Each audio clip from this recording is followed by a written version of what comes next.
বরফি তো অনেক খেয়েছেন, একবার এইভাবে বানিয়ে দেখুন। বানানো যতটা সহজ, খেতে তার চাইতে অনেক মজার হয়। একবার দেখাতে যে কেউ বানিয়ে নিতে পারেন। বাড়িতে নারকেল, সুজি, গাজর থাকলে খুব সহজেই বানিয়ে নেওয়া যায়। এতটাই মজার ও সুস্বাদু হয়, চলুন দেখে নিই। 700 গ্রাম দুধ নিয়েছি। 4টে গাজর গ্রেট করে ওই দুধে দিয়ে দিলাম। 5 মিনিট এইভাবে জাল করে নেব।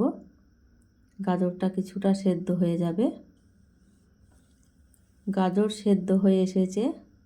ওপর দিয়ে 2টো নারকেল কুড়ো রেখেছিলাম, দিয়ে দিলাম। আবারও 2 মিনিট এইভাবে জাল করে নেব। অনবরত নাড়তে হবে। 2 মিনিট ভালোভাবে জাল করে নিয়েছি।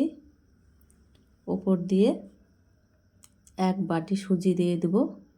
1 প্যাকেট সুজি 150 গ্রাম। ভালোভাবে দুধের সঙ্গে জাল করে নেব। অনবরত নাড়তে হবে সুজিটা রান্না করার জন্য। ওপর দিয়ে 3টে এলাচ থেতো করে দিয়ে দিলাম।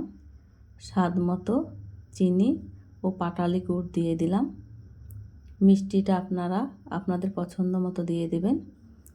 এইভাবে ভালোভাবে নেড়ে নেব। এই সময় গ্যাসের আঁচ একদম কম থাকবে। 1 প্যাকেট গুঁড়ো দুধ দিয়ে দিলাম। আবারও ভালোভাবে দুধের সঙ্গে মিক্স করে নেব। 2 চামচ ঘি দিয়ে দিলাম। আবারও ভালোভাবে নেড়ে নেব। অনবরত নাড়তে হবে যাতে তলা লেগে না যায়। ভালোভাবে নাড়া হয়ে গেছে। এদিকে একটা থালাতে ঘি মাখিয়ে রেখেছিলাম। যে ব্যাটারটা হয়ে গেছে, নামিয়ে নিচ্ছি। থালাটা ঢেলে সমান করে নিচ্ছি। ওপর দিয়ে নারকেল কোড়া ছড়িয়ে দিলাম দেখার সৌন্দর্যের জন্য। খেতে তো অসম্ভব মজার হবে। ওপর দিয়ে কিছুটা বাদাম কুচি করে রেখেছিলাম, ওপর দিয়ে দিয়ে দিলাম। চেরি কুচি করে রেখেছিলাম, ওটাও ওপর দিয়ে দিয়ে দিলাম। সুন্দর করে সাজিয়ে নিলাম। এবার বরফির আকারে কেটে নেব।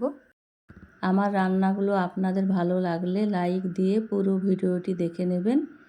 খেতে এতটাই সুস্বাদু হয় যে একবার দেখাতে সেই খেতে চাইবে। দেখুন কত সুন্দর হয়েছে।